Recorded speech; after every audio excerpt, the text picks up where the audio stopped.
black light in my hand told me things that I should have never known. Word by word, over a month's grim fascination. It had been 3 days, and not a word from the man in room 304. Not a single cent for his stay, either. I made my way to his room that morning, intending to collect. When he hadn't answered my knocks and demands to open the door, I let myself in with the spare key. The lights were off, and it was strange. The room was darker than it should have been on such a cloudless day. As I stepped through the door, I was met with a gasp of stale air, and the stink of wet, rotten meat. And then I saw the twisted thing in the corner. A thing that used to be the occupant of 304. Before he died a clearly unclean, unnatural death. I won't describe how it looked. I can't even stomach the mental picture for long. But I will say that the human body shouldn't be able to bend like that. And the police taped off the doorway, and I wasn't allowed in, of course. But as they escorted me away, I saw one last thing through the lit door frame. The walls. They were covered in writing that I couldn't quite make out. Not penned, but painted. Painted in an all too familiar, telltale red. It was a few days before I could force myself to return to the room, but it needed a turn down and I couldn't ignore it anymore. I told myself to just file it away in the old mental archives. Out of sight, out of mind. Just do your job, business as always, and keep out of other people's affairs. That's how you keep your sanity in this business. I've been running that hotel for quite a few years, and that wasn't the first crazy thing I'd seen. Though, admittedly, it was the most unsettling. I tried to keep my head down, just focus on cleaning and getting out as quickly as I could, but my curiosity got the best of me on the way out. As I turned on the lights, and the pale mid-afternoon sunlight pouring through the door left ajar, I saw a slight residue where the writing used to be. Just a few words, and I could barely make them out. The hidden things. I didn't fight it anymore. I had to know. I returned to that room with a black light in hand, scanning the walls for answers, and the text returned in a ghostly blue. It was written in blocks and strips, all at strange angles, sometimes overlapping, sometimes large and bold, and other times fine and hardly legible. There were strange drawings, strange symbols, and sometimes just streaking handprints. It covered all of the walls, even the ceiling. I don't know what compelled me, but I couldn't stop. I reasoned that it was just out of respect for the dead, that somebody should hear his last words. But in truth, I wasn't so humanitarian. I just needed to keep reading. I needed the closure. It took me a month to compile it all. I felt the need to tell someone about what I found, so I'll leave it here for those who wish to know. As for me, this is the last I'll bother with it. I've already given it more attention than I should, lost too much sleep over it. You can take it as it is, or make of it what you will. I'm too tired to care anymore.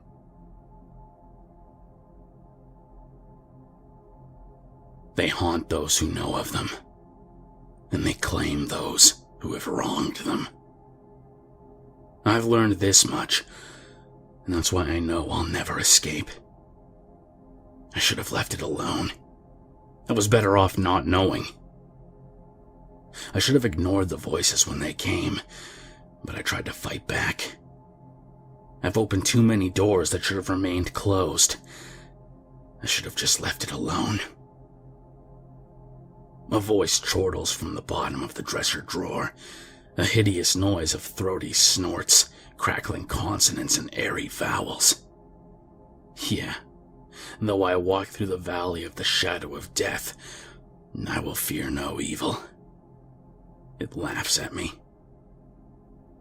They never show themselves in the light, these terrible things, so I take refuge in these sickly fluorescent yellow rays from dirty lamps. Every bulb in this room burns brightly through blotchy nicotine stains and dust. I sit alone on a tacky couch before an ancient television set, another source of precious light. Even the stupid little clown-faced nightlight in the bedside power outlet shines dimly, likely some child's memento from a family road trip. His parents probably encouraged him not to be afraid of the dark, saying there were no such things as ghosts, no monsters under the bed. There is no boogeyman, I tell myself, just as that boy likely told himself many times before many sleepless nights. Few adults would understand. I do. Boogie, boogie, how long do you think you can hide? Hide can you think you do, long how? Asks a demented, screeching thing from beneath the storage trunk in the corner of the room. It skitters back and forth with a horrible scratching sound. Not a spider, too soft and fat. Not a rat, too many legs. I can see its innumerable eyes glinting in the dark, black beads without compassion. I try not to answer the terrible things. If I don't answer them, I often hope. Maybe they'll go away. Maybe they'll leave me alone. But they never do. I can hear them rattling in the space below the sink, crawling behind the stove, scratching at the closet door. I can hear them chattering in the cupboard, slithering beneath the rug. I pull my feet up on the couch and hug my knees, a childish coping mechanism. I know it won't help. This light is not for you. Not for you. Taunts a childlike voice from behind the couch cushion, giggling cheerfully. I can swear that I feel a tiny hand touch my shoulder, the cold caress of a long-dead stillborn. I brush it away in a panic and curl up on my side, wide-eyed and frozen. I shelter myself in a fetal position, and I listen to the air from the room's darkest cracks and crevices. Silence. Deafening silence. Unbearable silence. They can't fool me. I know they're still here. I can hear my own quickened breath. Hyperventilation takes me, and the room begins to spin in a whirl of smudged colors and shapes. I close my eyes tightly, and I hear them skittering from every corner of the room. I feel them crawling over me, passing strokes and taps from talons, pinches, fingers, toes, and other limbs and digits that I can't identify. I open my eyes with a gasp, like surfacing for air, and they're gone. I stare into the emptiness of the well-lit room, and they laugh at me maniacally from their hidden places. My teeth chatter with fear, and my eyes well with tears. Leave me alone, I plead quietly, though I feel like I'm talking to myself. They listen. They always listen. But they delight in madness. The lights dim and flicker, and I hear the hidden things gnawing anxiously at the walls, and at the floor, and in my head. Not long now, not long not, You'll soon join the ones forgot, sings the lyrical gentleman at the windowsill, in the voice of a twisted Cheshire cat. Its claws squeal and creak against the filthy glass. A chill runs down my spine, and for a moment, I forget to breathe. Turn the light, boy, demands a familiar voice like a distant recording, crackling like an old radio. My dead father speaks from the gurgling depths of the toilet bowl. This electric bill is highway robbery. Turn the lights out when you're not in the room. Money don't grow on trees, boy.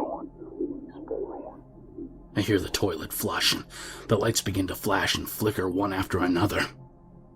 The terrible hidden things laugh at me. They taunt me, mock me. I clutch desperately at my temples and grip my teeth. But I am in the room, Dad. I'm alone in here, I reply. A voice from the clown-faced nightlight prods at my mind like a yapping dog. Some foul hellhound. Are you? Are you? Are you really? Are you? It asks in repetitive torment, and the plastic coloring of its skin seems to peel and melt away. I avert my eyes. This is not happening. This is impossible, and I will not believe it. I have to stay in control. I can't let myself go mad. A voice from the darkness in my left shoe near the bed hears my thoughts. Mad, bad, glad, sad, titter-tatter, pitter-patter, mad as a hatter. It teases with a shrill voice like a squealing hog.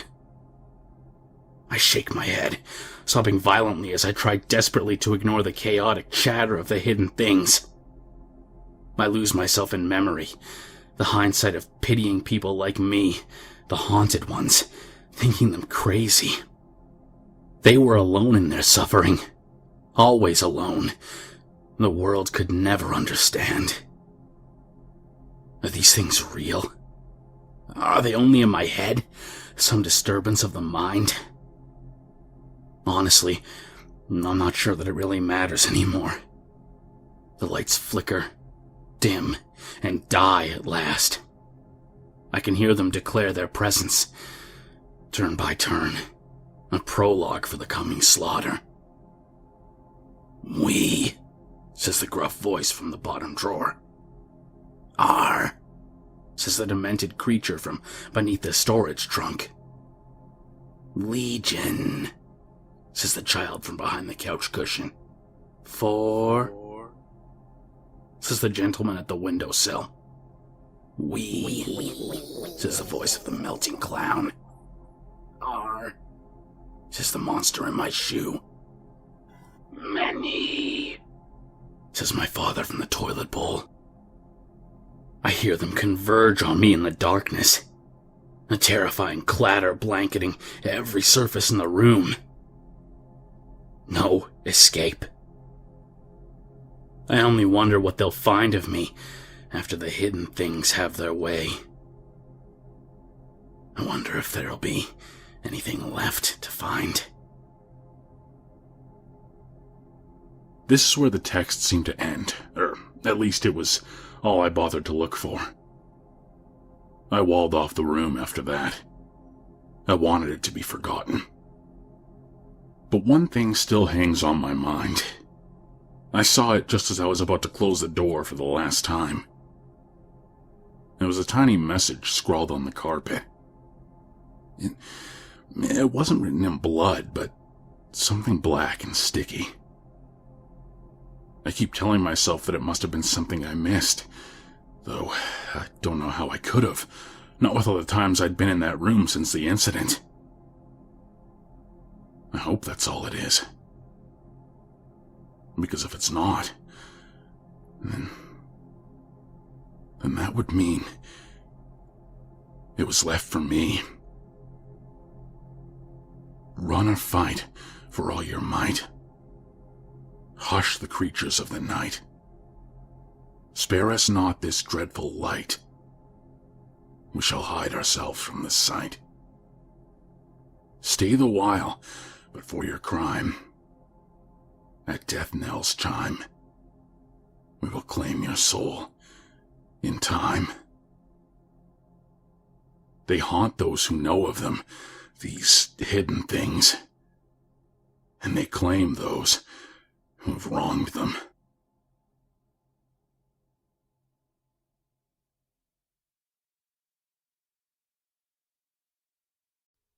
If you made it this far, I hope you'll follow me on Twitter at KingSpook Creepy.